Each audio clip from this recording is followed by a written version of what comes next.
Good morning বন্ধুরা, তোমরা সবাই কেমন আছো?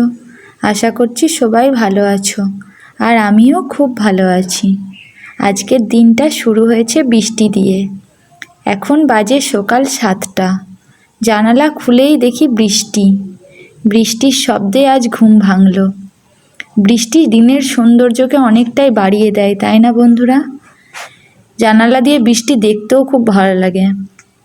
এই বৃষ্টির জলে আমার গাছগুলো যেন প্রাণ ফিরে পেয়েছে। আমিও একটু হাতটা ভিজিয়ে নিলাম তারপর বৃষ্টির জলেতে। এই বৃষ্টিতে ভিজতে কত ভালো লাগে, তাই না বন্ধুরা? এরপর সকালের কাজ ঝটপট করে সেরে নেব। বিছানাটাকে গুছিয়ে বাগিয়ে নেব। সব কিছু অগোছালো থাকলে আমার একদম ভালো লাগে না। সব টিপটপ করে পরিষ্কার পরিচ্ছন্ন করে গুছিয়ে রাখলে মনটাও ভালো থাকে। দেখবে ঘর পরিষ্কার থাকলে মনটাও ফ্রেশ থাকে। আমরা সবাই কোনো না কোনো পরিশ্রম করেই থাকি। পরিশ্রম ছাড়া জীবন অচল। জীবনে বেঁচে থাকতে হলে কাজ করার কোনো বিকল্প নেই। বিছানা গোছানো কমপ্লিট। এরপর মেঝেটা ঝাড়ু দিয়ে দেবো। শুধু মেঝে নয়, রান্নাঘর, সিঁড়ি সমস্ত কিছু ঝাড়ু দিয়ে পরিষ্কার পরিচ্ছন্ন করার পর বাড়তি আরও অনেক কাজ পড়ে রয়েছে। যেমন পুজো করা, রান্না করা, সমস্ত কাজ এক এক করে সেরে নেব। তোমরা ভিডিওটা পুরোটা দেখতে থাকো। সারাদিন কি কি করি না করি যতটা সম্ভব ততটাই শেয়ার করব। সকালের বাসি কাজগুলো ঝটপট করে সেরে নিলাম। এই তো দিনের শুরু, তারপরেও তো সারাদিনে অনেক কাজ পড়ে আছে বলো। এবার স্নান টান করে চলে এলাম পুজো করতে। আমি খুব একটা মন্ত্র জানি না, তবে এটা মনে করি পুজো করলেই যে সব মন্ত্র জানতে হবে এমন কোনো কথা নেই। ঠাকুরের প্রতি অগাধ বিশ্বাস আর তোমার মনের ভক্তিটাই আসল।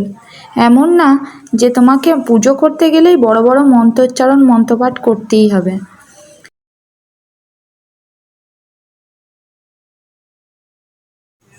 আমি যতটুকু পারি আমি আমার মহাদেবকে ভক্তি ভরে পুজো করি। মহাদেবের আশীর্বাদে প্রতিটি মানুষের জীবন থেকে অন্ধকার দূরে থাকুক। তুমি সকলের মনস্কামনা পূরণ করো। মহাদেবের আশীর্বাদে মানুষের জীবনে সর্বদা সুখ, শান্তি ও সমৃদ্ধিতে ভরে উঠুক। তাই প্রত্যেকেই বলো, হর হর মহাদেব। হে মহাদেব, তুমি সকলের মঙ্গল করো আর সবাইকে ভালো রেখো।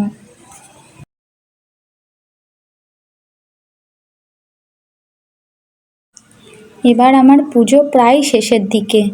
পুজো কমপ্লিট করার পর এবার চলে যাব রান্নাঘরে সকালের জলখাবার করতে। পুজো কমপ্লিট, এখন চলে এলাম রান্নাঘরে। আজকে করব আলুর চপ, তাই আলু সেদ্ধ করতে বসিয়ে দিয়েছি। আজকে যেহেতু রবিবার, তাই একটু অন্যরকম খাওয়া দাওয়া হবে। ইউজুয়ালি সকালবেলায় আমরা অত তেল মশলাযুক্ত খাবার খাই না, কিন্তু আজকে বর বলল আলুর চপ খাবে, তাই আলু সেদ্ধ করতে বসিয়ে দিয়েছি। আলুটা প্রায় সেদ্ধ হয়েই গেছে, এবার নামিয়ে নেব। এরপর আদা, রসুন, পেঁয়াজ, শুকনো লঙ্কা মিক্সিতে দিয়ে একটু বেটে নেব।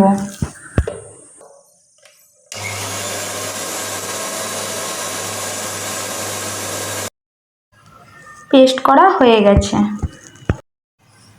আলুগুলো খুব গরম, তাই গ্লাসে করে একটু ম্যাশ করে নেব। আলুগুলোকে ম্যাশ করা হয়ে গেছে, এবারে গ্যাসটাকে একটু জ্বালিয়ে নেব। এবারে সামান্য করে একটু তেল দেব।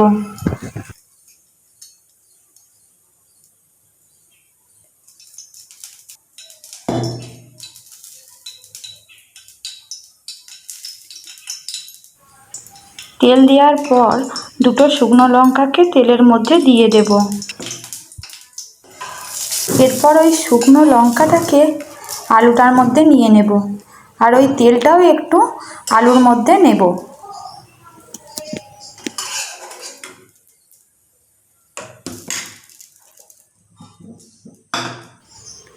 এরপর দিয়ে দেব দুটি পেঁয়াজ। পেঁয়াজ তেলের মধ্যে দিয়ে একটু নাড়াচাড়া করে নেব। মনে হয় একটু তেল লাগবে, তাই একটু তেলও দিয়ে দেব।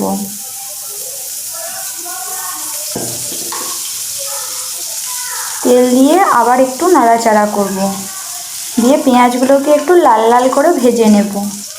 পেঁয়াজগুলো লাল লাল করে ভাজা হয়ে গেলে সেই পর্যায়ে দিয়ে দেব আদা রসুন এইসবের একটুখানি পেস্ট। খুব বেশি পেস্ট দেব না, অল্প করে দেব। এই পেস্ট দেওয়ার পর আবার একটু নাড়াচাড়া করে নেব। এরপর দিয়ে দেব 1 চামচ নুন, আর দেব 1 চামচ লঙ্কার গুঁড়ো ও 1 চামচ হলুদ গুঁড়ো। এরপর সব গুঁড়ো মশলাগুলোকে একসাথে নাড়াচাড়া করতে হবে। মশলাটা একটু লাল লাল হয়ে এলে এই পর্যায়ে ওর সাথে আলুগুলো দিয়ে দিতে হবে। ওই ম্যাশ করা আলু আর মশলাকে একসঙ্গে ভালো করে নাড়িয়ে চাড়িয়ে নিতে হবে। এবার চপের জন্য আলুর পুর একদম রেডি। এবার এটাকে নামিয়ে নেব, একটা থালার মধ্যে ঢেলে নেব। এখন তো এটা গরম আছে, তাই একটুর জন্য এটা রেস্টে রেখে দেব। এরপর চপ বানানোর জন্য আলুগুলোকে গড়ে নেব। এরকম তুড়ি মেরে যদি সব কাজ হয়ে যেত তাহলে কতই না ভালো হতো বলো। এরপর আলুগুলোকে এক একটা করে বেসনের ব্যাটারের মধ্যে ডুবিয়ে সেটাকে নিয়ে তেলের মধ্যে একটা একটা করে ছেড়ে দেব।